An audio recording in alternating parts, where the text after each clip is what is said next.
নমস্কাৰ, মই Raktim Phukan R P production YouTube চেনেলটোলৈ সকলোকে পুনৰবাৰ স্বাগতম জনাইছোঁ। আজি ভিডিঅ'টোৰ মেইন টপিকটো হৈছে যে আপোনালোকে যদি নতুনকৈ গাহৰি ফাৰ্ম কৰিব বিচাৰে তেতিয়াহ'লে আপোনালোকে কি কথা মানি চলিব লাগে, গোটেইখিনি কথা এই ভিডিঅ'টোৰ জৰিয়তে আপোনালোকে জানিব পাৰিব। গতিকে আপোনালোকে ভিডিঅ'টো প্ৰথম পৰা শেষলৈকে চাই থাকক। আপোনাৰ প্ৰথমতে পৰিচয়টো দিব। মোৰ নাম মনোজ চন্দিকৈ, আমাৰ এডোখৰ বৰাহী চংকলা গাঁও। সৰু সুৰাকৈ ফাৰ্ম এখন কৰিছে এতিয়া আৰু কৰিছোঁ আৰু হয় হয়। আৰু এইজনী কোনযোৰ জাতৰ গাহৰি? এইজনী হেনচাই জাত ন? হয়। এইজনী কিমান দিন হ'ল? এবছৰ পাৰ হ'লে, 11 মাহমান হৈছে। 11 মাহ পোৱালি দিছে ন? আৰু এই বাঁহকেইডাল কি কাৰণে দিছে? এইটো মানে পোৱালি ধৰি লোৱা এতিয়া দিছে যে পোৱালিকেইটা সৰু হৈ আছে। ৰাতিপুৱা সময়ত আহিলে তাই গধুৰ যে শুই দিলে ৱালৰ ছাইডত চপা খাই যায়। তেতিয়া এই বাঁহকেইডালত দি তাই ভেজা দি মানে শুলে ধৰিলে পোৱালিকেইটা ছাইডত থাকিলেও এনেকৈ ছেফ হয়, মানে অলপ ছেভ হৈ থাকে ন? ছাইডেদি গুচি অলপ আগলৈ যাম বলকচোন দাদা। তাৰপিছত এইকেইটা পোৱালি ন? পোৱালিকেইটা কিমান দিন হৈছে? পোৱালি আজি 15 দিন হৈছে। 15 দিন হৈছে ন?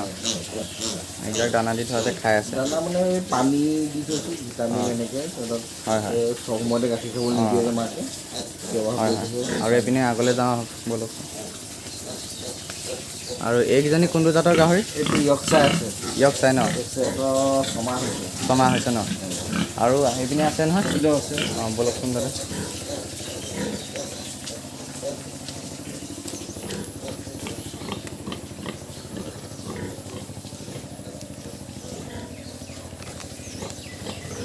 এইকেইটা য়কচাই হয় হয়। এইকেইটা কিমান দিন হৈছে? এইকেইটা তোমাৰ 7 মাহ হ'ল। 7 মাহ হৈছে ন? হয়। তাৰপিছত এইপিনে আছে নেকি আৰু? আছে আৰু দুটা। মাইকীহে এইবোৰ? তাত নাই, মতা আছে 3টা, এই মাইকী এজনী আছে। আৰু এইকেইটাও য়কচাই? এইকেইটা য়কচাই। হয় হয়। তাৰপিছত দাদা আপোনাৰ গোটেই ফাৰ্মখন বনাওঁতে আপোনাৰ কিমান টকা খৰচ হ'ল? মই 3টা ৰুম বনাইছিলোঁ। হয় হয়। তাতে চিঙে 80,000 মান গ'ল। হয় হয়। পিছত সেইটো 10x10 আকৌ পোৱালি দিবৰ কাৰণে মানে বনালোঁ 4টা। টোটেল মানে দুইটাতে 1,80,000 মান গৈছে। হয় হয়। আৰু আপুনি প্ৰতিটো কোঠাতে একেটা জাৰুৱে ব্যৱহাৰ কৰেনে নে বেলেগ বেলেগ জাৰু ব্যৱহাৰ কৰে? এতিয়া জাৰুটো ধৰি লওক একেটাই মাৰোঁ, বেয়া নোহোৱালৈকে, খালি পটাছ পানী ধুই পেলাই এটা মৰাৰ পিছত পটাছ পানী দি ধুই দিওঁ, ধুই আকৌ চাফা কৰোঁ, ইটো ইউজ কৰোঁ, তেনেকুৱা কৰে ন? ঠিকে কৈছে।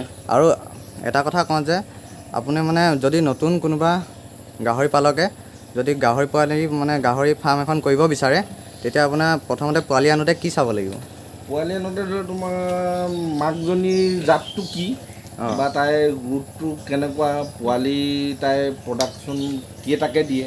ঘৰৰ দিয়া হ'লে ভাল হয়, 10টা বা 11টা দিয়া হ'লে। আৰু মাকজনী এবাৰ বা দুবাৰ দিয়া হ'লে ভাল হয়, পোৱালি গ্ৰোথটো ভাল হয়। হয় হয়। আৰু পোৱালি কিনিলে আপোনাৰ কোনটো জাতৰ পোৱালি বেছি ভাল হয় বুলি আপুনি ভাবে? এতিয়াতো বেছিকৈ য়কচাই আৰু হেমচাই দুইটাই হেৰি আছে, দুইটা মাৰ্কেট আছে ন? আৰু পোৱালি কিনিলে আপোনাৰ কিমান দিনৰ পোৱালি কিনিব লাগে? 2 মাহ পাৰ হ'ব লাগে। 2 মাহ পাৰ হ'ব লাগে ন? দানাটো খাবলৈ ধৰিব লাগে। আৰু যদি কিছুমানে ভাবে যে মই পোৱালি জগাবৰ বাবে মই ফাৰ্মখন কৰিছোঁ, তেতিয়াহ'লে কিমানজনী মাইকী গাহৰিৰ বিপৰীতে এতিয়া মতা কেইটা লাগিব, আপুনি সেইটো কি বুলি ভাবে? 4জনী বিপৰীতে কাৰণে এটা বৰ হ'লে ভাল হয়। হয় হয়।